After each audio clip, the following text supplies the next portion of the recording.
আমাদের যারা রাজনৈতিক বন্ধুরা আছেন, বিএনপি জামাত করেন, বিশেষ করে বিএনপি, তারা এখন যে বলছেন যে আগে নির্বাচন দেন তারপরে সংস্কার, আর অনেকে বলছে না আগে সংস্কার তারপরে নির্বাচন, এটা আরেকটা বিভাজন সৃষ্টি হচ্ছে। এই বিভাজনের পিছনে কিন্তু একটা সংজ্ঞার একটা সমস্যা আছে। সংস্কার মানেটা কি? আমাদের কিন্তু ঠিক যেরকম প্রাইভেট পাবলিক বিশ্ববিদ্যালয়ের মধ্যে ফাটল আনা উচিত না, আমাদের সঙ্গে আমাদের রাজনৈতিক বন্ধুদেরও ফাটল আনা উচিত না। আমাদের কিন্তু একটা বড় ঐক্য আছে। বড় ঐক্যটা কি?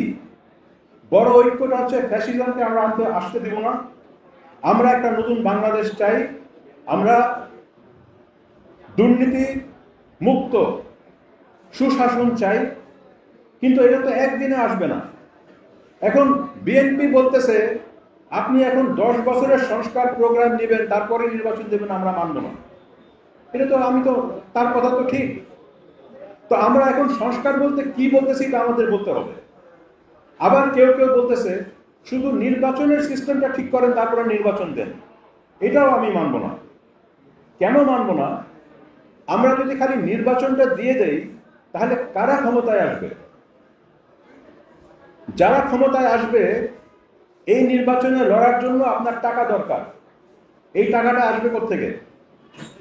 এই টাকাটা আসবে সেই সিন্ডিকেট থেকে, সেই চোরদের কাছ থেকে, সেই আপনার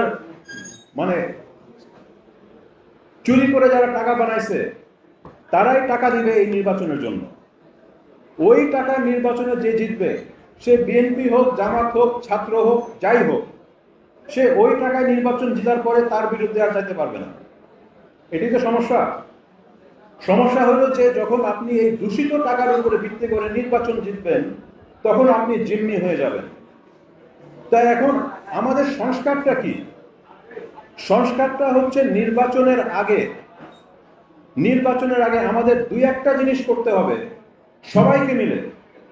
ছাত্র, বিএনপি, যারাই নতুন বাংলাদেশ চায়, কয়েকটা জিনিস করতে হবে যাতে করে নির্বাচনে এই দূষিত টাকা আবার ক্ষমতায় না আসতে পারে। সেটা কি? সেটা হচ্ছে আমরা সব চোরকে ধরতে পারবো না, সব অপরাধীকে ধরতে পারবো না, কিন্তু আমাদেরকে অন্তত 5-10টাকে, বড় বড় যারা চুরি করেছে, বড় বড় চোর, বড় বড় সিন্ডিকেট, এদেরকে ধরে মামলা করে রায় নিয়ে, রায়ের পরে তাদেরকে জেলে দিতে হবে। এবং এই সিগন্যালটা যখন যাবে যে ওই চুরির টাকা আর আমাদের বাংলাদেশের রাজনীতিকে রাজত্ব করবে না, তখন নির্বাচন দেওয়া যাবে। তো এটা তো অনেক দিনের কাজ না, এটা তো 10 বছরের কাজ না, এটা 1 বছরের কাজ। আমরা যদি সবাই মিলে ওই কয়েকটা কাজ করি, যে এই যে গুপ্ত যে নেটওয়ার্কগুলো আছে, খারাপ নেটওয়ার্ক যেগুলো আছে, এই খারাপ নেটওয়ার্কগুলোকে আমাদেরকে সাপের মাথা কয়েকটা কাটতে হবে। এই কয়েকটা সাপের মাথা কাটার পরে তখন যে টাকা নির্বাচনে আসবে, তখন যারা নির্বাচনে আসবে তখন তারা স্বাধীনভাবে কাজ করতে পারবে এবং ওই যে সংস্কারের যেটা আইনের কাজটা তখন তারা ঠিকভাবে করতে পারবে। আমার রাজনৈতিক বন্দোবস্তের বিশ্লেষণে আমি অনেক দিন ধরে বলে আসছি যে সংস্কারের 2টা দিক আছে। একটা হচ্ছে আইন কানুন পরিবর্তন করা, আরেকটা হচ্ছে ক্ষমতার বিভাজনটাকে পরিবর্তন করা। আইন কানুন পরিবর্তন অনেক দীর্ঘ সময় লাগে, কিন্তু যদি আমরা ক্ষমতার বিন্যাসটাকে পরিবর্তন না করতে পারি তাহলে আইন কানুন পরিবর্তন করে কিছু হবে না। আমাকে যাদের হাতে ক্ষমতা আছে, অবৈধ টাকা আছে, সিন্ডিকেট যাদের হাতে, তাদেরকে একটা সিগন্যাল দিতে হবে যে আপনাদের দিন শেষ হয়ে গেছে।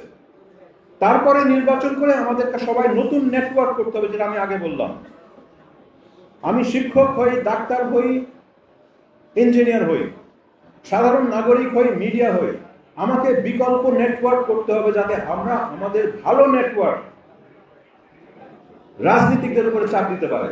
আর যারা খারাপ নেটওয়ার্ক, যারা হচ্ছে চোরের নেটওয়ার্ক, সিন্ডিকেটের নেটওয়ার্ক, এদেরকে আমাদের চাপের মধ্যে, প্রতিযোগিতার মধ্যে রাখতে হবে।